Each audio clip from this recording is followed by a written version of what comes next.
Assalamualaikum warahmatullahi wabarakatuh.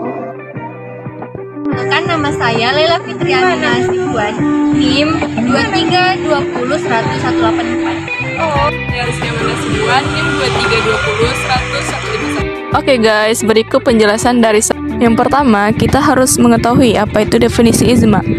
Ijma dalam konteks hukum Islam merujuk pada kesepakatan atau konsensus para ulama mengenai suatu masalah hukum tertentu. Istilah ini berasal dari bahasa Arab yang berarti mengumpulkan atau menyatukan pendapat.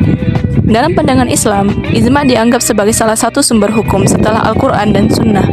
Ada beberapa jenis ijma yang dikenal dalam tradisi hukum Islam. Yang pertama, ijma sahabat, yang merupakan kesepakatan yang dicapai oleh para sahabat Nabi Muhammad SAW setelah beliau wafat. Adapun salah satu ayat yang sering dikaitkan dengan konsep ijma terdapat pada Al-Quran surah An-Nisa ayat 59, yaitu yang berbunyi Bismillahirrahmanirrahim, Ya ayyuhalladzina amanu uti'ullaha wa ati'ur rasul wa ulil amri minkum fa in tanaza'tum fi syai'in farudduhu ilallahi war rasuli in kuntum tu'minuna billahi wal yaumil akhir dzalika khairu wa ahsanu ta'wila.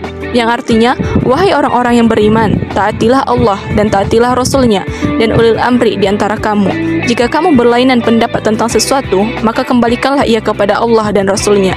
Jika kamu benar-benar beriman kepada Allah dan hari kemudian, yang demikian itu lebih baik bagi kamu dan lebih baik pula akibatnya. Next, selanjutnya yaitu kemungkinan terjadinya ijma. Yang mana kemungkinan terjadi ijma dalam hukum Islam sangat tergantung pada konteks dan isu yang dibahas.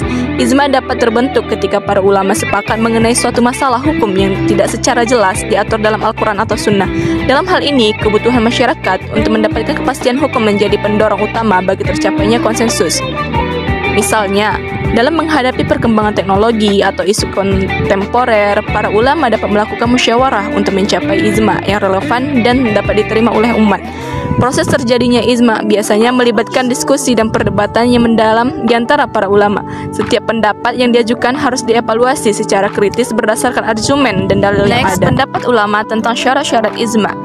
Yang mana kita harus mengetahui pendapat ulama mengenai syarat-syarat ijma ini sangat beragam, tetapi secara umum terdapat kesepakatan mengenai beberapa kriteria yang harus dipenuhi agar suatu ijma dapat dianggap sah.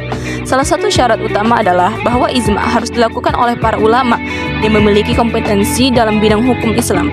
Selain itu, ijma harus bersifat jelas dan tegas, artinya kesepakatan yang dicapai oleh para ulama tidak boleh mengandung ambiguitas atau keraguan. Syarat lainnya adalah bahwa ijma tidak boleh bertentangan dengan Al-Quran dan Sunnah. Jika ijma bertentangan dengan salah satu dari dua sumber utama hukum ini, maka ijma tersebut tidak akan diterima. Yang terakhir, ada ijma juga harus bersifat kontemporer, yaitu dihasilkan dalam konteks waktu dan tempat yang relevan. Dengan kata lain, ijma tidak hanya berlaku untuk masa lalu, tetapi juga harus dapat diterapkan dalam situasi dan kondisi tertentu. Baik, di sini saya akan melanjutkan materi selanjutnya. Baik, selanjutnya kita akan membahas tentang kedudukan ijma sebagai dalil. Ijma memiliki kedudukan yang sangat krusial dalam sistem hukum Islam. Sebagai salah satu sumber hukum utama, di samping Al-Quran dan Sunnah, sebagai konsensus yang dicapai oleh para ulama, ijma berfungsi untuk menetapkan hukum dalam permasalahan yang tidak diatur secara eksplisit oleh teks-teks wahyu. Di dalam ilmu ushul fikih, ijma dianggap sebagai bukti komitmen kolektif dari para ulama terhadap prinsip-prinsip Islam. Proses pencapaian ijma melibatkan musyawarah yang didiskusi di antara para cendekiawan muslim yang berkompeten dalam bidang hukum. Kedudukan ijma sebagai dalil hukum menegaskan pentingnya kolaborasi dan musyawarah di kalangan ulama dalam membentuk hukum Islam.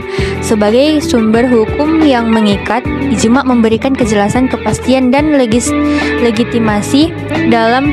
Dan selanjutnya kita akan membahas fungsi ijma. Adapun dari fungsi ijma itu tersebut adalah salah satunya penetapan hukum. Ijma berfungsi untuk menetapkan hukum dalam permasalahan yang tidak secara jelas diatur dalam Al-Quran dan Sunnah. Yang kedua, penyelesaian perbedaan pendapat, yaitu dalam situasi di mana terdapat perbedaan pendapat di antara ulama, ijma dapat berfungsi sebagai titik temu untuk mencapai kesepakatan. Yang ketiga, legitimasi keputusan hukum, yaitu di mana memberikan legitimasi terhadap keputusan hukum yang diambil oleh para ulama. Yang keempat, penguat dalil, yaitu ijma berfungsi sebagai penguat dalil hukum. Sudah ada terutama bersumber pada Al-Quran dan Sunnah.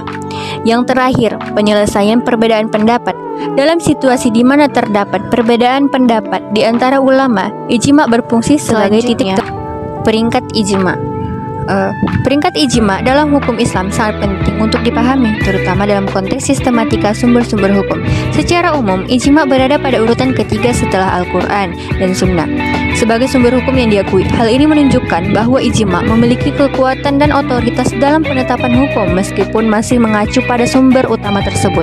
Sebaliknya, ijma mencerminkan konsensus kolektif para ulama yang terlibat dalam proses pengambilan keputusan sehingga memberikan kepastian dan kesepakatan di kalangan mereka. Oleh karena itu, ijma dianggap dapat diandalkan ketika menghadapi masalah-masalah baru yang tidak diatur dalam teks-teks wahyu.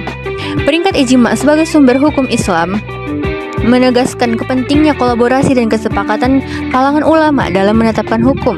Ijma berfungsi sebagai landasan bagi pemahaman hukum Islam yang adaptif dan responsif terhadap perubahan zaman.